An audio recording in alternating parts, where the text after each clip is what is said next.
saw the same thing. They were just that was another thing they latched onto. So I mean, to me, this was more an attack on Joyce Carol Oates than anything. Everybody, you know, some of these people just went nuts. But I think that oh, what was I going to say? It flew out of my mind now. About the complicit, being complicit in her fate, right? What she said. I think that's the whole point. The fact that she never really said, look, I'm going to be just me, because I think she was always looking for that person. And she accepted the fact that always wanting to be recognized. And it was the only way to be recognized, right? I don't know biography of Marilyn Monroe 100% and completely, so I can't speak to her life. But I think in so many ways, I think actually probably 5 or 6 biographers on separate occasions disagree with each other what happened with her or to her. So I think that tells you something, the fact that she's almost owned by everybody, because I think what happened, Marilyn Monroe. Now, Norma Jean, I don't know about that, right? But Marilyn Monroe is almost like a piece of pop art. And I think that's the issue here. So how can you separate these two people? Or did she become, did she, you know, Nietzsche talks about duplication of masks. And I think in this case, it applies here too, in the sense that she kept duplicating masks of the different personae that she was going through. And once you keep doing that, you will lose the sight completely of that face. She couldn't even see her face anymore, I think. Yeah, I totally agree. I think that is part of the horror aspect of it, this kind of like overtaking, being overtaken by an image that someone has created and or you yourself have helped create it or whatever, like this idea of creating a monster, so to speak. And like, but I do think there is like this central ambivalence, which is she, like a lot of technology, it's like this image allowed her to be both more than she was and less than she was. She sort of disappeared in it and grew in it. Yes. The letters at the end that were revealed to be not authentic from her father. I guess I just spoiled it. Was that actually real? Did that occur? I don't know. It seems to me that it didn't. I would say that it didn't. But yeah, it seemed not to have, but I don't know. Yeah, it seemed it was more like an aesthetic form or vehicle. Maybe that's a better word, vehicle to convey this. I mean, clearly they went with the Joyce Carol Oates goes with the theory that she committed suicide. So didn't want to get into any JFK conspiracies, right? So, but I don't know. Who knows? Yeah, it's interesting. In that film, she was so sort of relentlessly kind of bubbly and cheerful around, just throughout her career, even surrounded by sort of like downbeat or angry men. But something happened in the early '60s that put her, into kind of permanently jaded mode, as if she was finally not Norma Jean and just kind of this person who's been around the block and sort of like corrupted by Babylon and politics and just everything. It finally got to her. Yeah, I mean, she was also, from what I understand, right, she was abusing drugs and alcohol, and so I think that will also obviously wreak havoc on the mind and the body. I mean, the fact that she lived that long, and in many ways, given her life of what she endured, I don't know, it's amazing. I mean, of course, she could have chosen different paths, right? But then you wouldn't have Marilyn Monroe. I don't think. And I don't know. I think these are such fascinating questions, that the people are missing from the film, that many are missing, that they're not willing to see it. And it's interesting because I've gotten comments. Maybe you have too, Emmalea, on your article, but I've gotten comments just from regular people on Twitter or email or whatever, telling me that they agree with me. Saying, I'm really glad you wrote this because I'm trying to articulate this, right, stuff like that. And then all these major critics are just getting in line, if I noticed, of just going against the film, which is interesting to me. I don't know how can you have it's almost like some sort of media machine, like mainstream media, when they repeat the same thing over and over again. To me, this felt like that too. It's like, of course this is terrible, this is just so immoral, and everybody wants to get on the morality bandwagon or something. I don't know. Yeah, I had the same experience. I had a lot of strangers be like, "Oh my God, I totally agree. Like I'm really glad."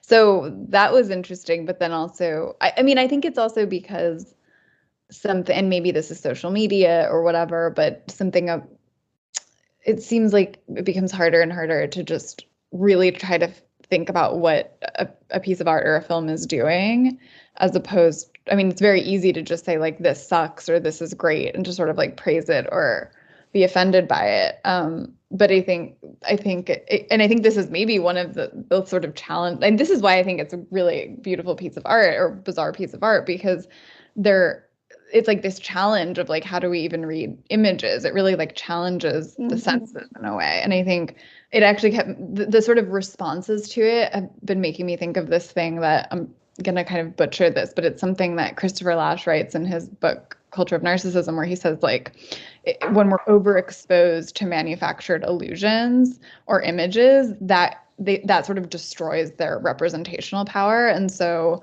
the illusion then of reality kind of dissolves. So then this results in something like a kind of inability to take interest in something beyond ourselves. So like reading and sort of discerning images becomes really hard because we keep wanting, we can't separate it from reality, which seems to be like the horror of Marilyn Monroe and Norma Jean, but also the kind of weirdness in trying to read this movie, if that makes sense. No, go ahead. Sorry. I think it's interesting the way that she had basically learned to live with this mask, or had struggled with Norma Jean versus Marilyn Monroe. We all sort of experienced that in a kind of low key way with the rise of just kind of social media and online representation and pro-publicity is a term I've heard a philosopher use about kind of new environment where people will see an online representation of you before they ever see the real you, and in many ways the online representation of you is effectively the real you. My job, I've never met anyone that I that I work with. Like there's just the idea of me online is now sort of, I make a living off that, so it has real implications for me to be feeding myself. So we're all sort of Marilyn Monroe in that way now. Of course, it's much more visceral and acute for her, or it was. So it's not wholly the same at all. And I don't think we have the same kind of fraught relationship with our family, of course, thankfully. Right. But yeah, we're all a little bit Marilyn Monroe in that sense now. Yeah. It's this whatever avatar or persona. I mean, it's really digital persona. That's really where this is coming into. I don't know. I mean, there are people online. It's always interesting to me when I go to certain conferences and I'll meet the writers or people that I've only known online, and it's fascinating to see if this is the same person that they're online and same person face to face. And sometimes it's like, oh wow, you really are the same, or wow, this is totally a different person, or it's a better person, or whatever. I found often that people who are much harsher in the online world, in the social media world, or if they're trying to have a kind of some sort of bravado or something, created a brand for themselves, they're complete opposite in the face-to-face interaction. At that point, though, I don't know how to deal with people like that. I don't know what my relationship then is. So it has to be one or the other. I can't have like this kind of split. That's like psychologically strange, right? So like I'm really essentially the same person in social media. The way I respond to people, on Twitter or Facebook or whatever, I'm basically this. I'm actually I prefer seeing people face to face, obviously, than online. But it worries me when I see these brands that are created and then people get attached to that. And to go to your point, Emily, about culture of narcissism, right? I think that it just feeds into it. It keeps feeding that machine, and I don't think the machine itself is sustainable. I mean, Yeah, it's funny how many sort of conservative or trad men give off this sort of kind of muscle-bound image, or their thumbnail pic or Twitter profile pic will be something out of the Greek world or whatever. But in reality, they're sort of kind of shy, introverted, Yeah, there's a split there, and I don't know what kind of identity. This isn't just about one's personal identity, right? It's about also a creation of a community. So how are you creating a community that's actually meaningful if we're dealing with split personalities? That's bizarre to me. I don't. Usually, people really don't want to talk about this, but I think it's a reality for many. I don't know. Yeah, that's interesting. It's this, that's an interesting sort of connection. Like now we're all Marilyn Monroe or something. I mean, yeah, in terms of like this sort of we're surrounded by and we create images of ourselves constantly and kind of hide behind our avatars, but also maybe the avatars are freeing in some way as well. So yeah, it's like very confusing. I mean, I think also it's this question of a split between public and private, which I think used to be more firm, and we used to have like, this notion of performance in a public life, and it doesn't necessarily reflect some greater authentic truth about who you are. And there was a kind of playfulness, but I think now there's more and more this like imperative to be one's authentic self or something. But of course, or like even in the reading of this movie, they can't seem to like this notion of being true to some authentic version of Norma Jean. But of course, that's not what the movie's about. Right, right. Yeah, exactly. I think the film is more about our relationship to these images, and also the idea that you have the variety of identities that affect that changes one's metaphysics. I mean, the idea of persona is fascinating to me, and I think that's really what Joyce Carol Oates also has been, I think, always fascinated with in much of her fiction. And now I think and she blended in that whole idea of violence and love, which is very uneasy. I mean, if you look at, for example, Where Are You Going? Where Have You Been? That famous short story film Smooth Talk. I don't know if you guys have seen it, right? That's based on that. That's also eerie, right? It's so eerie. Yeah, it's one of the best films ever, in my opinion. It's such a great film. But it's a great movie. I don't know. Have you seen it? You have seen it, Emily? But have you? I have not seen it. You have seen it? The Joyce Carol Oates story that was turned into a movie? Yes. Smooth Talk. I think well, I don't know if you would like it. I don't know. But you can't really say you like these movies, but they're so good. Yeah, a lot of times the best movies are the ones that you don't want to see not only over and over again, but maybe even more than once. Emma, you mentioned a film earlier that was that gave you that feeling of it's good, but I don't want to repeat view it. What came to mind for me was that movie Dancer in the Dark. It's one of the first films I remember that precise sentiment coming to mind. It was good, but I don't ever need to see it again. And that Lars von Trier movie, and it was I guess it's similar to Blonde, only in the sense that it was kind of grim but also musical. But it doesn't have the glamorous posh that Marilyn Monroe. It's got Bjork, small town instead. Yeah, a lot of von Trier movies. Yeah, it's one of those movies that, or he's one of those directors I sort of pretended to like back in the 2000s because it was sort of like the smart take, but I never really much liked him. Wes Anderson too. But yeah, Wes Anderson of course doesn't touch on such like heady, morbid. No. No, Lars. I just call him Lars. No, Lars. Yeah, I know. My buddy Lars. No, no. He's tough to watch. I mean, I think I saw Antichrist once. That was enough. And now Melancholia. I could watch that a few times. Oh, you know what that's actually pretty good. Yeah. Yeah, it is. It is. Like That one's an art house person's Armageddon or Deep Impact. Right. Yeah. Yes. Oh, I like that. But other like Nymphomaniac, I think I only watch snippets of that anyway. I just like I can't. I'm sorry. I can't deal with this. Like too much, Now that come on. Now that's exploitation. Come on. Yeah. Charlotte Oh, Gainsbourg is I not think exactly strong, beautifully. I bet has a strong take on this, but I don't think I've seen anything on the movie Blonde from this person, Camille Paglia. Oh yeah, yeah, Yeah. Talia, where is she? You know, I wish she would just say I know, some I'd stuff. love to. I think she'd probably, well, she has so much to say about like pagan images and like cinema kind of reinstating that like pagan mythology thing. So I feel like she'd like it, but who knows? I know. I wish she would, you know, and that's really where I'm coming from with the notion of personae, right? In her Yeah. great book, Sexual Personae, right? And I think I don't know. I would love to see what she says. I mean, she has written on Marilyn Monroe. I think I'm pretty sure. Yeah, she loves Madonna, right? That's Mhm. from the '80s and all that. But I think it would be really great to hear her opinion. I think that she's just been, I don't know, canceled or something. I saw somebody refer to her, and it was a conservative website. I forget, or at least that's pretending to be conservative. I don't know, but it I don't know anymore. You know, but Yeah. they called her art professor rants against transgenderism or something like that. I was like, art professor? This is Camille Paglia. That's it? Some random art professor?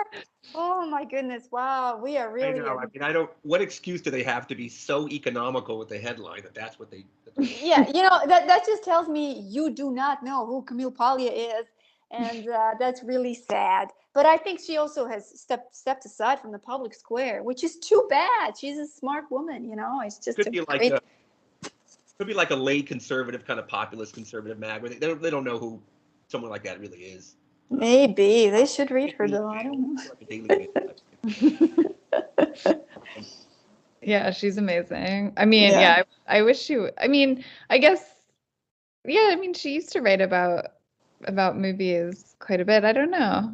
Yeah, she did. I mean, Hitchcock and I mean, she always puts a little bit of a psychoanalytic spin on it, but it's like kind of like psychoanalysis that's divorced from academia. So she has a really great way of putting things. I just I'm fascinated by that. I mean, she even talks about actually this notion of a superstar like Marilyn Monroe and Marlene Dietrich, of course, and who else you mentioned, Betty Davis and Greta Garbo, and you mentioned earlier about this whole idea of was it Cass and Eddie being gay, not being gay, and in one of the chapters in Sexual Personae, she talks about gay men's relationship to such women, actually. Mhm. And how you know she's both the goddess and the mother and everything else in between. um, so it's a fascinating, it's almost like, I think she said something like it's impossible to deal with sexual reality um, for some of these gay men, and so they put this kind of sexual identity or sexual reality onto Marilyn Monroe or onto some of these similar women, right? Mhm. And they kind of want to immortalize her in some way. So that, I thought that was a um, maybe something that's connected to the film, you know, in some way. But I what think kind of gaze? What kind of gaze is actually big? I mean, it's true though. There is a level of gaze here, right? Who is looking at Marilyn, and Yeah. what kind of gaze is it? I mean, you know forget whether it's male or you know, gay or female. It's like there's a kind of more metaphysical aspect to it. But then Yeah. there's the sexual identity, or you know, part of it as well. So I Yeah, don't know. I find think, that like fascinating. for all of the the litany of reasons Marilyn Monroe is like this kind of a icon of sexuality for presumably straight men. It's mostly gay men who are actually interested in talking about her. Yes, yes, absolutely, and I think a lot of gay writers criticized the film. Now I don't know, you know, I mean, I'm just going off of what they've written, you know, but perhaps we can't escape of this sort of, you know, sexuality that each of us embodies, right, and how we view things. I don't know. Yeah. Yeah. Yeah, and I mean, I think it's very much like my piece is called The Devouring Blonde. I think it's very much like a movie that's about how images devour and how we get devoured by images. And I think Hmm. it's like this kind of endless kind of cannibalism of her, and that's how the Joyce Carol Oates novel and this is structured. It's very much like the sort of shattered bits that do make sense, but you have to kind of piece them together in certain ways. And then yeah, this idea of like how sex is treated. I mean, it's very interesting because at some point, I think it was maybe Cass, when they're sort of like undressing, he's like, oh, like Marilyn Monroe's a prude. Yeah. Hmm. So like this idea of like being a sex symbol, but she's not really like doesn't seem to be having much sex. Right. That was very interesting, and it was a total judgment. It was like, we gotta figure this one out, honey. You know, there's something wrong here, right? But I also, like, I felt almost like she was under his spell, because he was the one who was sort of leading the whole thing, I think. Well, what was interesting about that, I mean, that too had this kind of like eerie image thing, because he is Charlie Chaplin's son, and in her childhood home in the film, like there's that big poster of Charlie Chaplin that burns up then. So it's very endlessly interesting.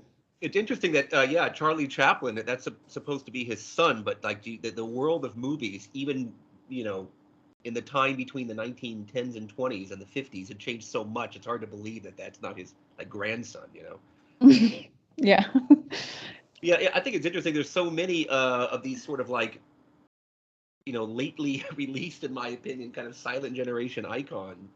You got the Judy Garland one a few years ago with Renee Zellweger, Elvis and Madonna. Excuse me. See, I confused her with Madonna. Marilyn Monroe this year.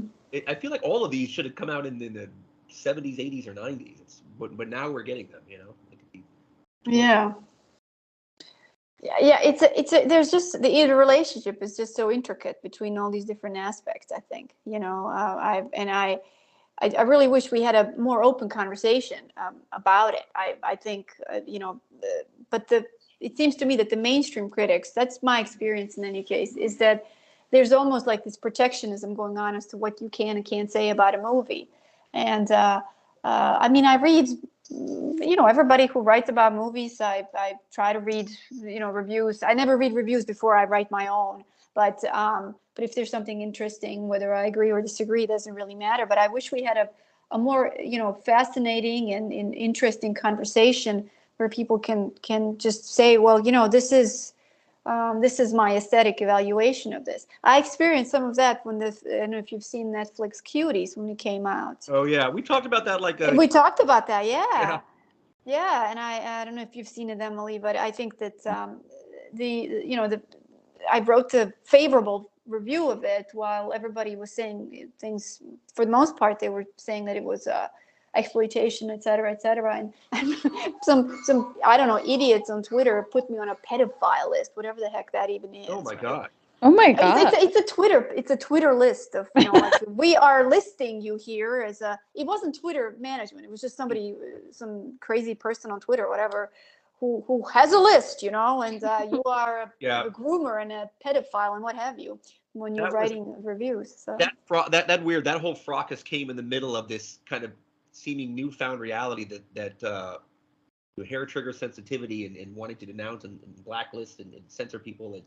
It only comes from the left. No, we were reminded that the conservatives can very much do that as well. And, the attack on that movie were insane. The 80s all came flooding back in that moment. Yeah, I remember, I think it was Ted Cruz. They all started as proceedings to, like, they've started a lawsuit against the filmmaker or something like that. I forget, or Netflix. I don't remember. And I'm thinking to myself, we really have bigger fish to fry right now. So let's just go with this movie. But it's just it's virtue signaling on both sides. It just gets a little bit tiresome, but there is no actually atmosphere right now where you can come together and have a discussion, and you can say whatever outrageous thing you want to say. But because if you really look at it, a lot of the people on Twitter and critics and what have you, when supposedly something is outrageous, it really isn't. There's a lot of dullness out there, actually. There's a lot of predictability. I know that person's going to say that. There you go. So there really isn't any critical thinking about it, or any thinking, I should say, about these larger ideas that are in place, which is too bad. Certainly with this movie Blonde, that look at how many things we have sort of unpacked. I hate that word, but there you go. We went into so many different facets of human identity and what it is, by just opening our minds, right, to this experience. Well, and that's all I think a filmmaker asks of you. In defense of the Blonde movie being outrageous, the NC-17 rating doesn't happen very often. Last movie I remember getting NC-17 was a movie called Shame with Michael Fassbender about a sex addict. Oh yes. Nobody, I virtually forgot nobody about that saw that. movie. But anyway, uh, I never saw that. But I don't know why this one got NC-17. I honestly didn't quite understand. I can see why it wasn't as vivid as what I saw in Shame. But oh, by the way, the director for Shame was the same guy who did 12 Years a Slave. Interestingly, um, Oh, okay. couldn't be couldn't be further apart, dude. Very work. Yeah. Yeah. Well, anyway, it's a little after 2 now, so I'll let you guys go. Um, but if anyone wants to make any final statement, The final word on the final movie thought, business. yeah, you go ahead. And do so. Final thoughts, like Jerry Springer. Oh my God, is that dating me right now, Jerry Springer? No, I remember Jerry. Okay. He and Maury Povich had just stayed permanently in the public consciousness. You're I not think you're not outing so. yourself your age by mentioning that. Yes, yes. Well, No. I don't have a final statement, but I would love to know if either of you have like any review, like any takes on the film or reviews that you liked or pieces that you thought were doing something interesting. You Um, mean, Not go ahead. particularly, apart from yours. You know, You mean the reviews of this film? Yeah, like were there any others that you felt like were doing something interesting? No, I mean I read yours and I didn't even know about it actually, of course, until I found out that you're going to be on the, we're going to be together here for the conversation. But I didn't read anything else that was, I, it was, all the same kind of, um, it's exploitation. It's who was it? Armand White, National Review said it was exploitation. It was misogynistic. It was, this is what the media does to us, or something like that. What okay, they okay. So did there are over more there. negative reviews coming from the right than I thought. Yeah, yeah, and Yeah, then of course that is the Bruce Bohr one was like was just a, I don't know, it was just like an article that was going against Joyce Carol Oates, and it didn't really, I don't know, it wasn't really engaging in the work itself. It was sort of like, I hate Joyce Carol Oates, and there you have it. So no, I really didn't. It was really, yeah, I don't know, because he's an intelligent guy. So I was like, wait a second, come on. Okay. Yeah, I Yeah. haven't either, but I was just wondering maybe I was missing something. No, Hmm. you know I, what I think the it is Yahoo, actually. Go ahead, sorry. I was gonna say I did see a Yahoo piece saying that, it was a reporting on Joyce Carol Oates. Of course, she defends the movie, but she says the movie is actually mild. Her exploitation was so much worse. Hmm. Hmm. I feel like Yeah, she's exactly. I mean, I totally agree. I agree.